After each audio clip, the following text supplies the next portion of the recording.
Royal insiders are in shock after Queen Camilla was allegedly thrown out of Clarence House following a blistering private confrontation with King Charles III. Witnesses claim Camilla made a cutting remark about the king's health, echoing old tensions just weeks after he appeared visibly strained in public. Within hours, she was seen leaving through a discreet exit as palace aides stripped her from upcoming engagements. Now whispers swirl that her place in the royal inner circle may be slipping away fast. The shocking private confrontation. It was Tuesday afternoon, 3:15 p.m., July 9, 2025, when whispers first started circulating through the ornate corridors of Clarence House. According to palace insiders, a scheduled meeting between King Charles III and Queen Camilla took an unexpected turn.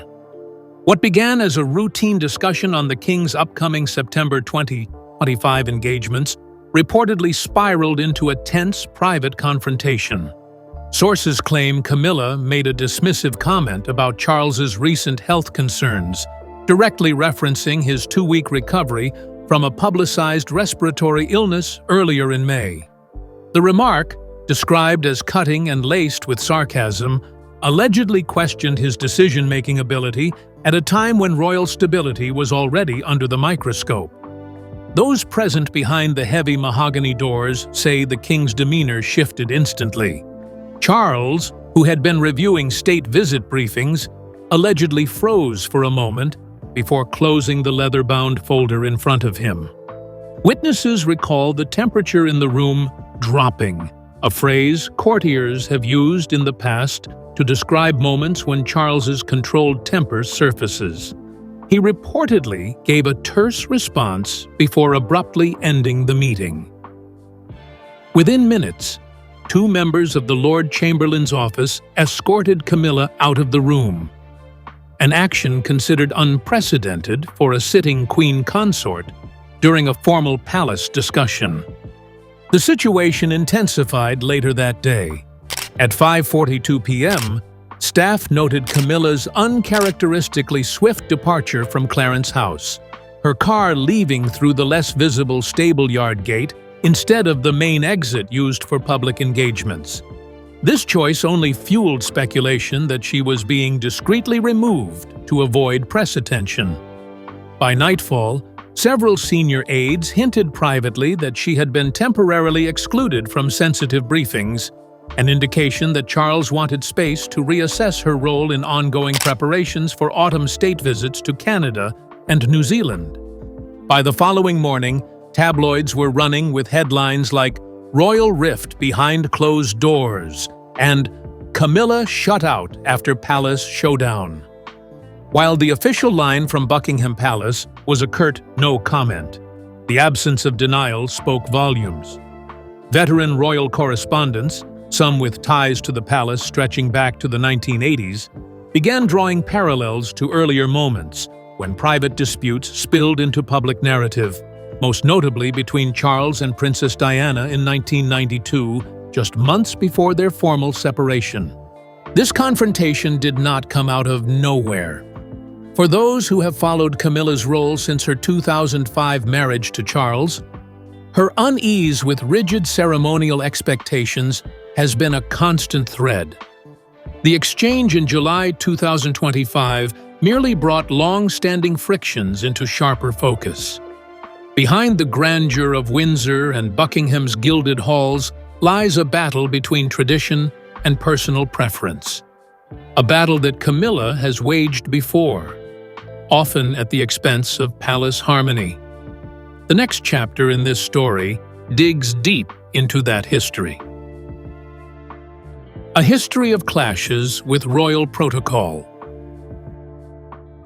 Camilla's resistance to the strictures of royal tradition dates back to the early 2000s, well before she officially joined the royal family in April 2005.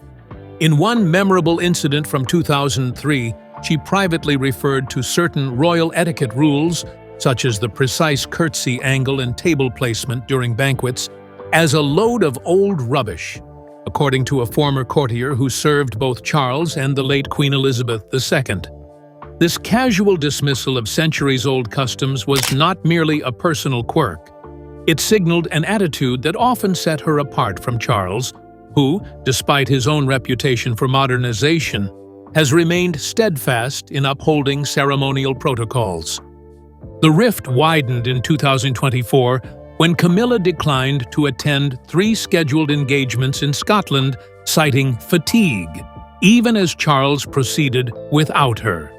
For a monarchy that thrives on continuity, such absences create visible gaps.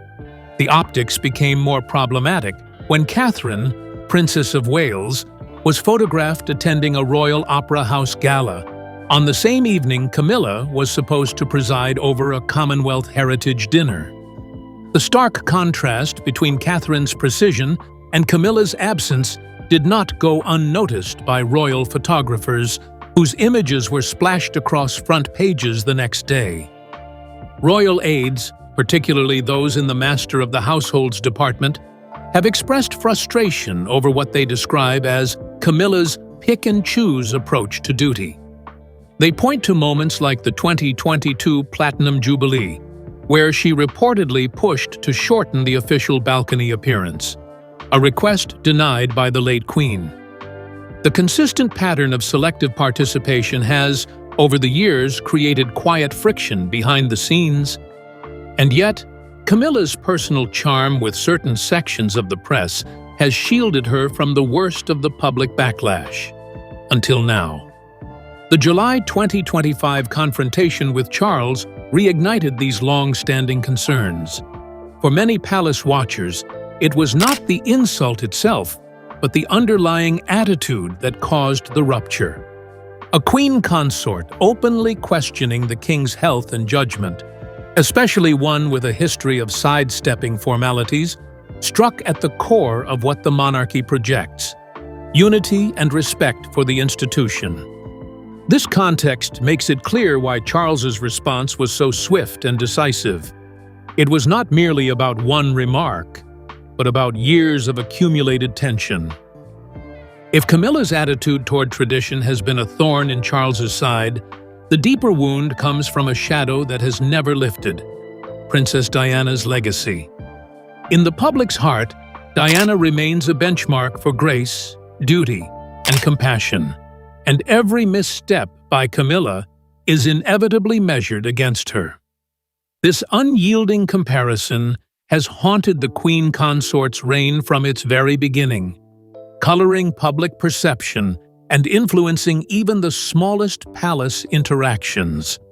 The next section reveals how Diana's memory continues to define and destabilize Camilla's position. Diana's shadow over Camilla's reign. Nearly 28 years after her tragic death, in August 1997, Princess Diana's presence remains woven into Britain's cultural fabric. Public opinion polls conducted in June 2025 show that 61% of Britons over the age of 50 still view Diana as the rightful queen who never had the chance to ascend. This enduring loyalty poses a unique challenge for Camilla, whose 2005 marriage to Charles came after years of public hostility.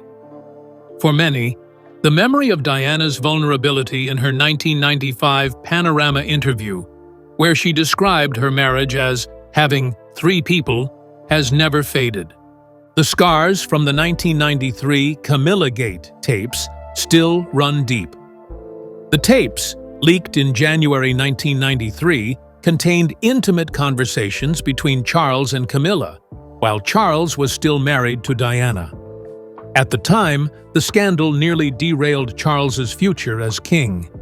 Though decades have passed, each new controversy involving Camilla revives those old wounds.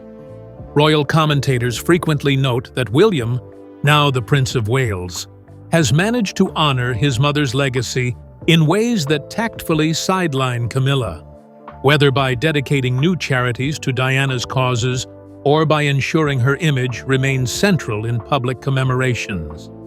In moments of tension, like the July 2025 confrontation, the public conversation inevitably circles back. to Diana. This time was no different. Within hours, social media was flooded with images of Diana in 1981, 1991, and 1996, often paired with captions questioning how she might have been treated in similar circumstances. Many online posts framed the event as poetic justice. Diana, they argued, had endured years of disrespect, and now Camilla was experiencing her own strain within the royal marriage. Camilla's allies counter that she has faced an uphill battle from the start, and that expecting her to erase decades of public opinion is unrealistic. Yet, in a monarchy where perception is nearly as important as action, Diana's shadow is not just a symbolic weight. It is a living force shaping media narratives, influencing poll numbers, and creating an invisible standard against which Camilla will always be judged. In this environment, even minor disputes with Charles risk being reframed as echoes of the past. As Diana's legacy continues to loom large, another dynamic has quietly taken shape in the royal household: the deliberate distance maintained by William and Catherine from Camilla. Observers have noticed a pattern over recent months, one that mirrors the separate camps of the early 1990s, when Charles and Diana were drifting apart. This subtle withdrawal is not without purpose. It's part of a broader effort to protect the monarchy's image, while ensuring the future king and queen remain untainted by controversies. William and Catherine's subtle distance.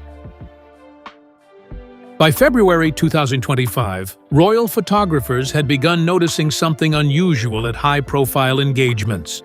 The once frequent warm exchanges between William, Catherine, and Camilla had noticeably diminished.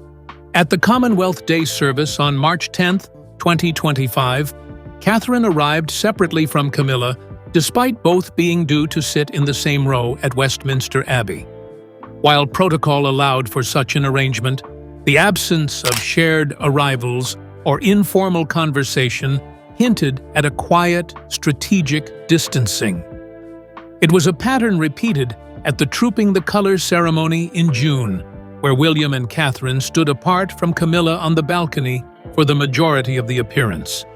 Sources close to Kensington Palace suggest this separation is intentional. Catherine, who has carefully cultivated a reputation for diplomacy, appears to be avoiding any public image that could tie her to Camilla during moments of controversy.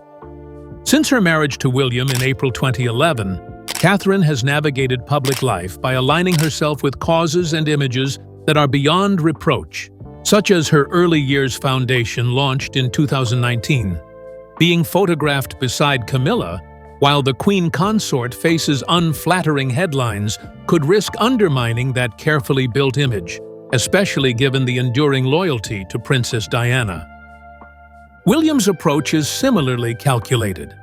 As heir to the throne, he is increasingly focused on projecting a modern, service-driven monarchy, often positioning himself and Catherine as the stable, drama-free face of the royal family. His recent 5-day tour of Australia and New Zealand in May 2025 was marked by a deliberate emphasis on environmental projects and Indigenous community engagement, offering a sharp contrast to the noise surrounding Camilla's absence from certain duties. Insiders note that William is prioritizing initiatives that stand apart from his father's more traditional ceremonial approach, creating a subtle but visible PR divide.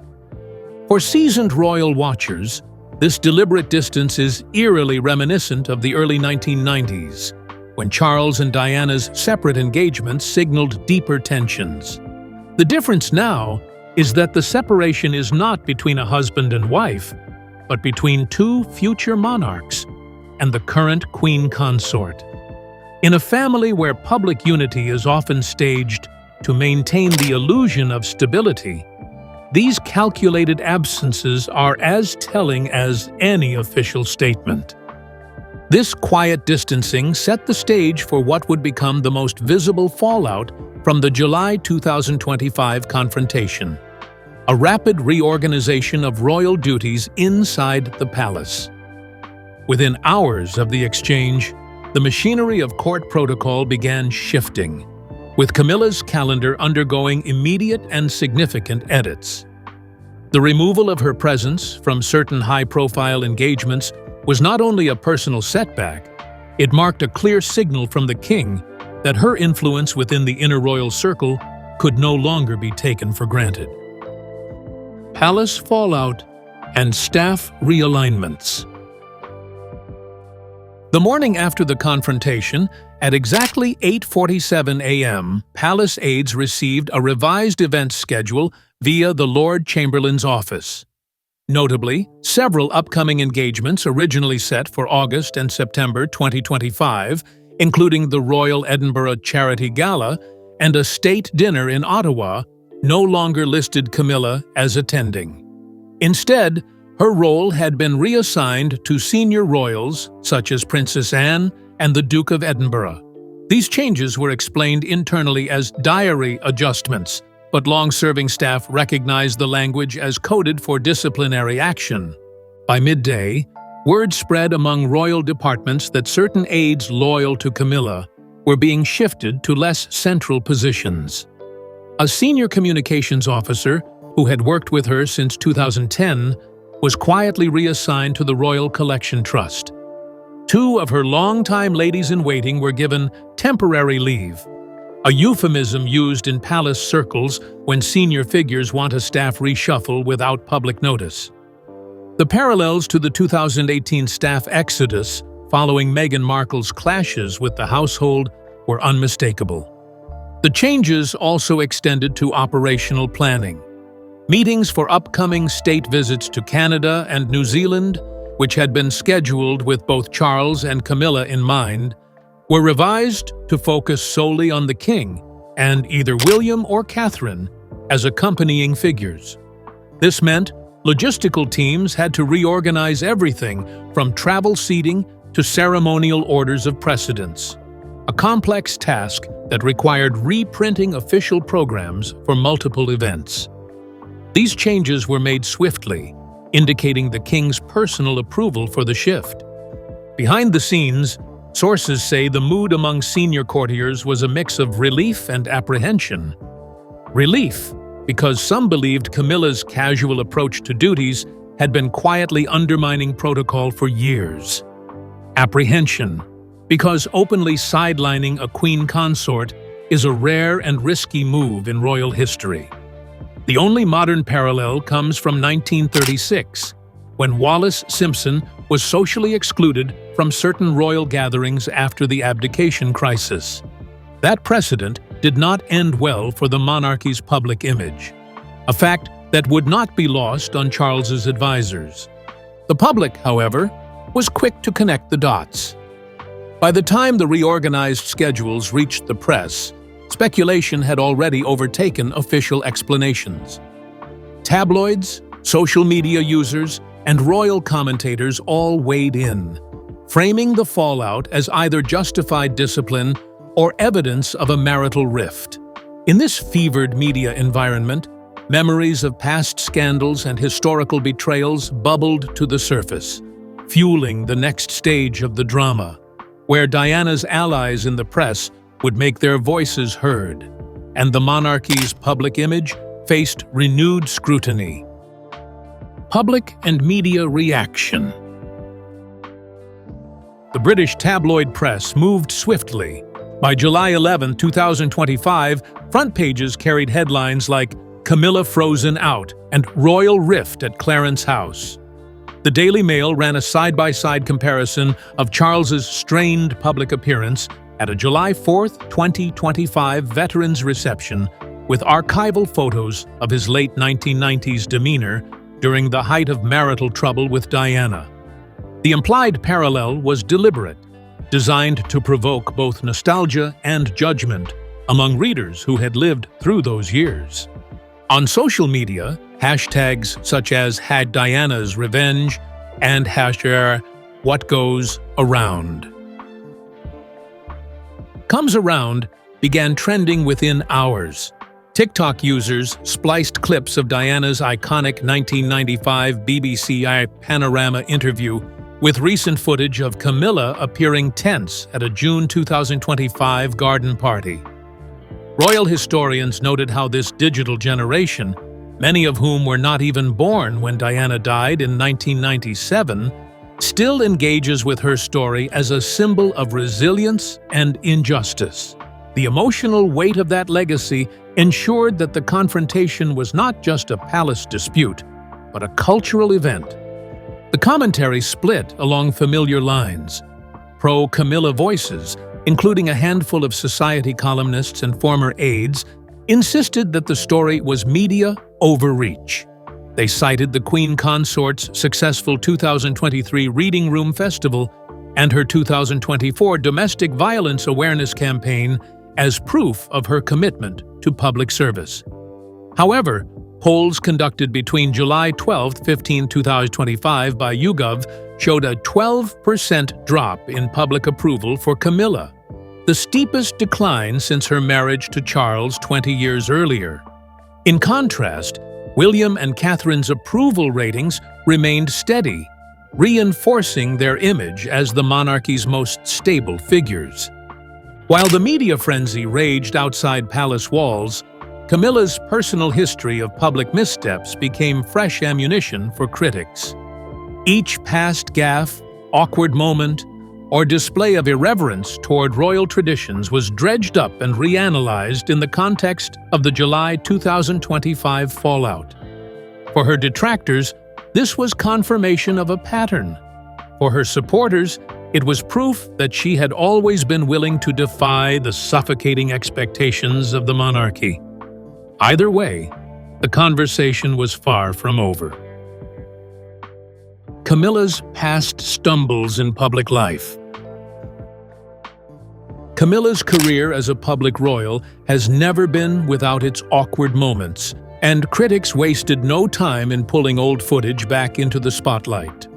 One of the most cited examples was a 2019 hot mic incident during a Commonwealth reception at Buckingham Palace, where she was overheard making a pointed joke about a visiting foreign dignitary's choice of attire.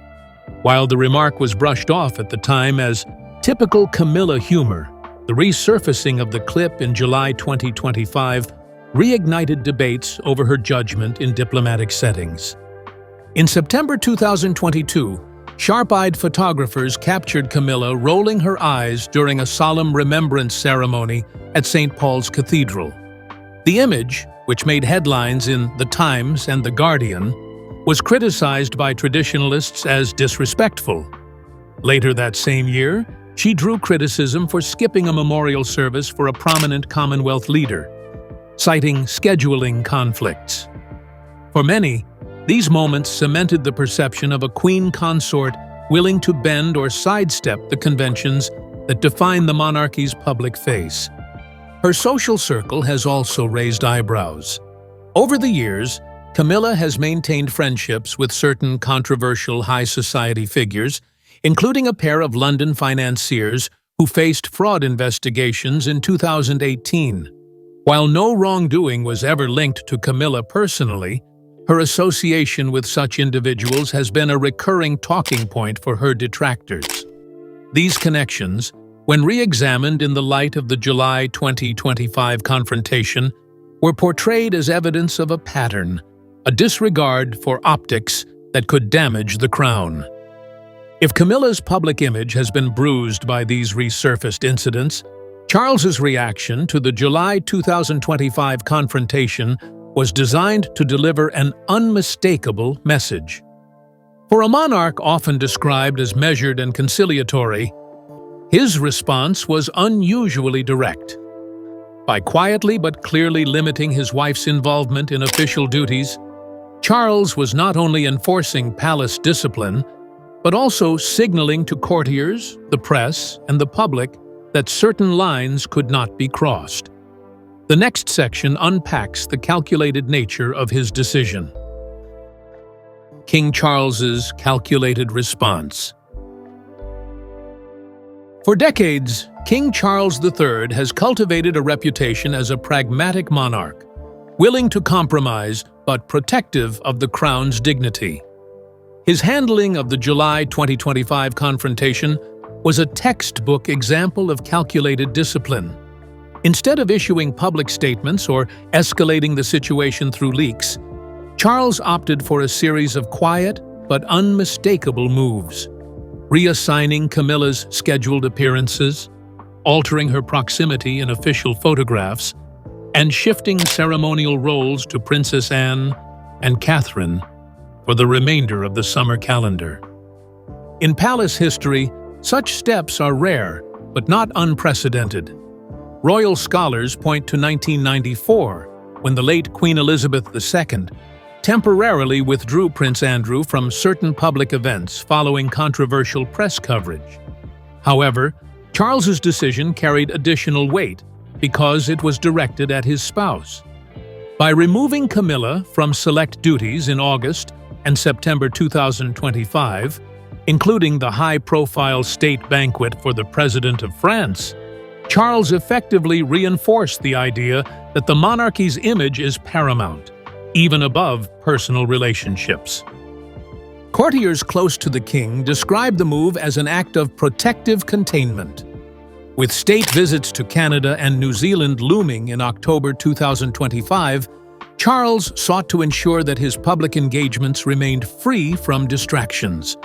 The monarchy's approval rating, which had dipped to 51% in late June, rebounded slightly to 54% by mid-July, a sign that his measured but firm handling was resonating with at least part of the public. By contrast, Camilla's favorability continued to slide, dropping below 40% for the first time in a decade.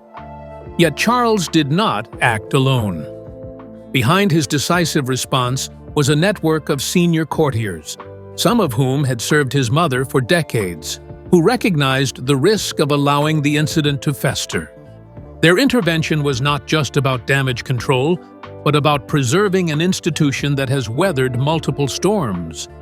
The role these trusted advisors played in shaping the immediate aftermath reveals how the monarchy continues to operate through a blend of tradition, strategic counsel, and discreet but forceful action. The role of senior courtiers in the crisis. Veteran courtiers, particularly those who had served since the reign of Queen Elizabeth II, were instrumental in managing the fallout from the July 2025 incident. The Lord Chamberlain's office, which oversees ceremonial and state functions, was at the forefront of advising Charles to act swiftly. Drawing on precedents from 1973, 1992, and 2018, they emphasized the importance of preventing weeks of damaging headlines by addressing the matter decisively within the first 72 hours. The private secretary to the sovereign, a figure who has quietly influenced palace decisions for over 15 years, coordinated the reassignment of Camilla's duties to other senior royals. Meetings with the communications secretary ensured that no internal disagreements were leaked to the press without palace framing. This kind of containment strategy was previously used during the Meghan and Harry departure crisis in 2020. Allowing the Crown to maintain narrative control even as speculation ran wild. Behind closed doors, courtiers also handled the delicate task of managing relationships with longtime Camilla loyalists within the household. Reassignments were framed as temporary adjustments, but insiders understood these were, in some cases, permanent shifts. By keeping Camilla's trusted circle away from the most sensitive planning sessions, senior advisors effectively reduced her influence in the short term, giving Charles breathing room to focus on upcoming state business without further distraction. With the dust beginning to settle inside the palace, attention now turns to the long-term implications of the July 2025 confrontation. For Camilla, the question is whether her reign as queen consort can withstand sustained public criticism and internal sidelining. For Charles, it is about balancing marital loyalty with institutional preservation. And for William and Catherine, it is an opportunity to quietly solidify their standing as the monarchy's future. The final section explores what this means for the crown's path ahead. What this means for the monarchy's future. The incident has raised critical questions about the durability of Camilla's position as queen consort. Public approval ratings that once hovered comfortably above 50% have now dipped into the high 30s, a precarious position for any senior royal. If tensions with Charles persist, the likelihood of her public role being reduced, especially at high-visibility events like Trooping the Colored 2026, becomes increasingly plausible. Palace sources already suggest that more ceremonial duties could shift toward Catherine, whose consistent popularity makes her an asset in safeguarding the monarchy's image. William and Catherine's rising profile poses another challenge for Camilla. Over the past 12 months, they have increased their number of solo and joint engagements by nearly 18%, focusing on high-impact causes such as mental health, climate action, and early childhood development. This surge in activity, combined with their carefully crafted image as a united, scandal-free couple, could gradually eclipse Camilla in the public consciousness. In a monarchy where perception often outweighs protocol, this shift is significant. Royal historians point to past examples of consorts who endured private marital rifts without triggering institutional collapse. Queen Alexandra in the early 1900s and Queen Mary during the 1920s. However, those eras lacked the relentless scrutiny of the modern 24-hour news cycle and the amplifying effect of social media. In 2025, a single leaked remark can become a global headline within hours, reshaping public perception in real time. This reality makes Camilla's recovery far more challenging than her historical counterparts. If these reports are true, the fallout could mark a turning point for Queen Camilla's reign. With public opinion dipping, royal duties reassigned, and William and Catherine quietly distancing themselves, the question now is whether she can recover, or if this is the beginning of a slow fade from the spotlight. In a monarchy built on image and unity, one misstep can change everything. And for Camilla, the clock may already be ticking.